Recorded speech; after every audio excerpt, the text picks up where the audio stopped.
Hello everyone, welcome to my YouTube channel. आज मैं आपको एनसीईआरटी मैथ्स क्लास 7 एक्सरसाइज 5.2 से इसका क्वेश्चन नंबर 4 कराऊंगी। देखो बच्चे, क्वेश्चन 4 है, find the value of x in each of the following figure if l parallel m. ठीक है, अगर आपको लाइन एल जो है वो पैरेलल दी है एम के, then you have to find the value of x. ठीक है, आपको दोनों ही फिगर में वैल्यू ऑफ एक्स फाइंड करनी है बच्चे। इसमें यहाँ पर एक्स है, इसमें यहाँ पर एक्स है। ठीक है, देखो इसका फर्स्ट वाला कैसे करेंगे। इसका फर्स्ट वाला करने के लिए बच्चे देखो, यहाँ पर हमें यहाँ एल लाइन पर हमें एक एंगल दिया है विच इज़ 110। ठीक है, 110 दिया है बेटा। अगर हम कॉरस्पॉन्डिंग एंगल देखते हैं तो 110 का कॉरस्पॉन्डिंग एंगल कौन सा होगा? जो पैरेलल लाइन और ट्रांसवर्सल लाइन पे इसी साइड बना है वो हमारा हो जाएगा कॉरस्पॉन्डिंग एंगल। ठीक है, एम लाइन पर इस तरफ बना हुआ, तो इसको हम नाम दे देते हैं एंगल वाई। ठीक है, सो हम यहाँ पर लिखते हैं, अपना सॉल्यूशन स्टार्ट कर रहे हैं बेटा।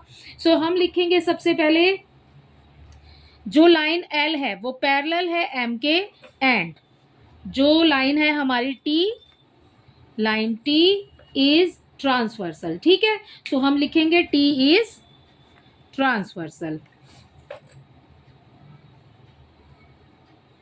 ठीक है, ये हो गया हमारा। अब मैंने बोला इसको हम नाम दे देते हैं एंगल वाई।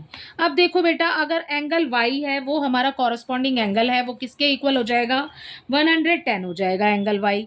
110 क्यों हुआ? क्योंकि हमने कॉरस्पॉन्डिंग एंगल्स की प्रॉपर्टी यूज की है यहाँ पे, तो हम यहाँ लिख देते हैं कॉरस्पॉन्डिंग एंगल। ठीक है, सो ये हो गया बेटा हमारा कॉरस्पॉन्डिंग एंगल। सो ये वाला कॉरस्पॉन्डिंग एंगल यहाँ पर ये भी हो जाएगा 110। अब देखो, एक ही रेखा पर बने हुए कोण कितने डिग्री के होते हैं? 180 डिग्री के होते हैं। ठीक है, सो ये हो जाएगा हमारा लीनियर पेयर। जब ये 110 है तो एक्स की वैल्यू तो अब आप इजीली निकाल सकते हैं। ठीक है, देखो जब हम एक्स प्लस करेंगे उसमें एंगल वाई को तो हमारा इक्वल कितना होगा? 180 डिग्री होगा। कौन सी प्रॉपर्टी है बेटा? लीनियर पेयर है। सो यहाँ हम लिख देते हैं लीनियर पेयर। राइट, सो ये हो गया हमारा x हमने निकालना है, angle x as it is आ जाएगा।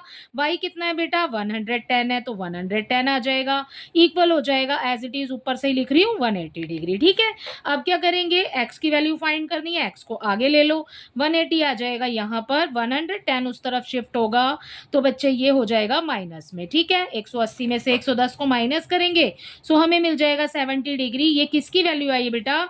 एंगल x की आई है। ठीक है, सो एंगल x हो जाएगा हमारे पास में 70 डिग्री। ठीक है, इसी के साथ इसका फर्स्ट पार्ट कंप्लीट हो जाता है यहाँ पर क्वेश्चन नंबर 4 का। ठीक है, अब इसका क्वेश्चन नंबर 4 का ही सेकंड पार्ट देख रहे हैं। सेकंड पार्ट देखो बच्चे कैसे करेंगे।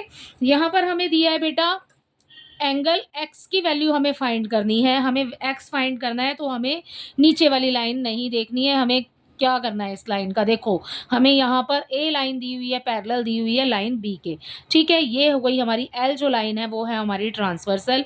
हमें यहाँ पर l m बोला है, l लाइन पैरेलल है m के। ठीक है, ये वाली जो लाइन है ये पैरेलल है लाइन m के, और ट्रांसवर्सल लाइन कौन सी हो गई? ये हो गई हमारी a।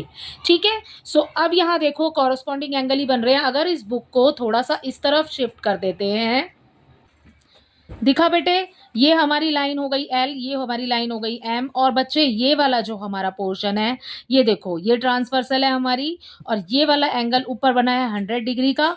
और अभी हमने कौन सी प्रॉपर्टी यूज की?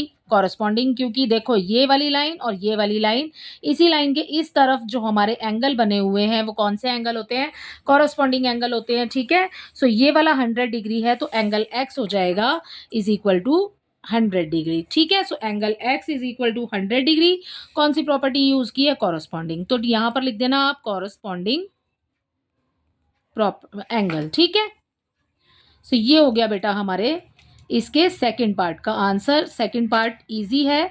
ठीक है, बस आपको समझना है उसको कि कैसे करना है, आप इस तरीके से उसको समझ सकते हैं। राइट, सो इसी के साथ आपका क्वेश्चन नंबर 4 कंप्लीट होता है। आई होप इसके दोनों ही पार्ट्स आपको अच्छे से समझ आए होंगे। Thank you.